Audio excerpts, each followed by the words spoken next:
Assalamualaikum warahmatullahi wabarakatuh. Kami dari kelompok 6 akan menjelaskan tentang karakteristik pemimpin di era digital. Pertama-tama, saya akan memperkenalkan anggota kelompok kami. Saya sendiri, Irzan Rayhan Ramdan, dengan NIM 197.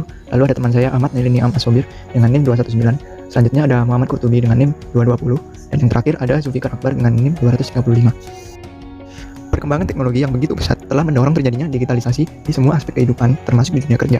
Fleksibilitas yang ditawarkan dari kehadiran teknologi terbukti memberikan banyak kemudahan terhadap aktivitas orang dalam bekerja, terutama bagi generasi milenial sebagai generasi yang lebih terbuka akan pemanfaatan teknologi di dalam kesehariannya.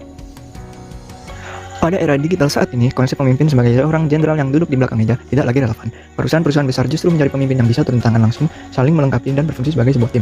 Seorang pemimpin di era digital dituntut untuk bisa membangun tim dari awal, menjadi perantara antara anggota tim, dan juga menuntun tim untuk memiliki budaya inovatif, keinginan untuk belajar, dan melakukan peningkatan secara terus-menerus.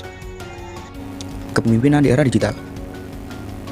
Kepemimpinan di era digital adalah kemampuan penting yang harus dimiliki oleh individu untuk menciptakan solusi dari berbagai permasalahan di era digital.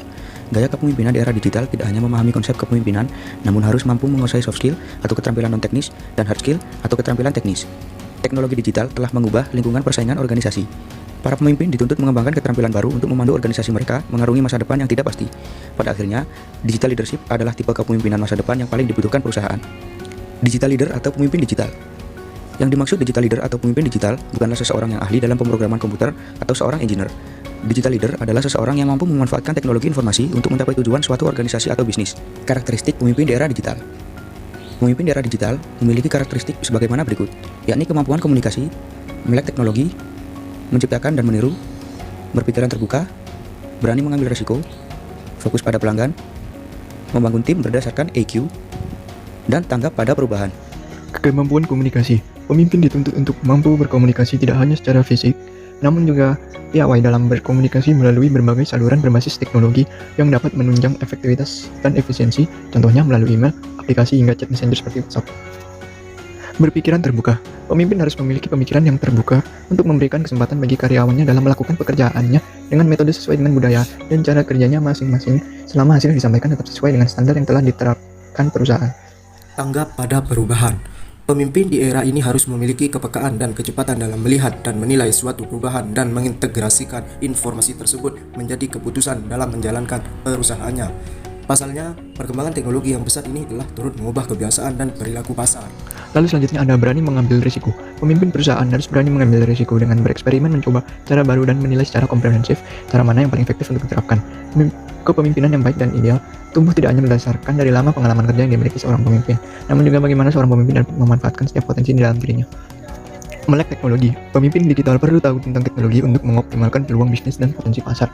Penting bagi mereka untuk memahami apa yang dapat ditawarkan oleh teknologi digital, semacam kecerdasan buatan, dan lainnya dalam meningkatkan keunggulan bisnis. Baik, selanjutnya ada menciptakan dan meniru. Digital leader memilih di area mana mereka harus menciptakan dan di area mana meniru yang lainnya. Mereka akan selektif berinovasi hanya pada hal-hal yang membuat daya saing mereka lebih unggul dari kompetitor. Namun, dalam hal yang tidak meningkatkan keunggulan, mereka lebih memilih meniru apa yang sudah ada.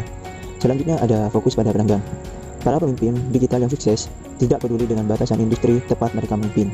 Sebaliknya, mereka sangat peduli dengan pelanggan lebih dari segalanya. Pelanggan adalah pusat dari aktivitas bisnis mereka. Selanjutnya ada membangun tim berdasarkan IQ.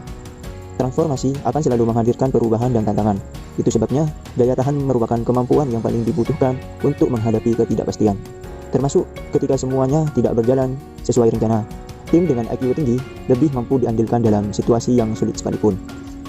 Selanjutnya, ada perbedaan pemimpin biasa dengan pemimpin digital. Pemimpin biasa terdiri dari, yang pertama, pemimpin dipilih dan diidentifikasi berdasarkan pengalaman, senioritas, dan performa kerja. Yang kedua, pemimpin harus memulai dari bawah dan perlahan-lahan menuju ke atas seperti menaiki tangga. Yang ketiga, pemimpin diharapkan tahu apa yang akan dia lakukan dan membawa penilaian serta pengalamannya dalam menghadapi tantangan bisnis.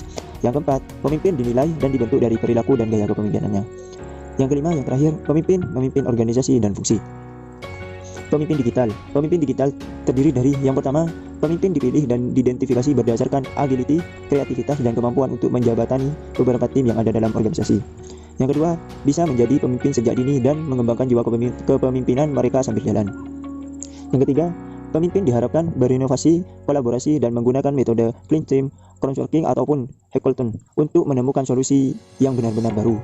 Yang keempat, pemimpin dinilai dan dibentuk oleh pola pikir dan kemampuan dalam memecahkan masalah.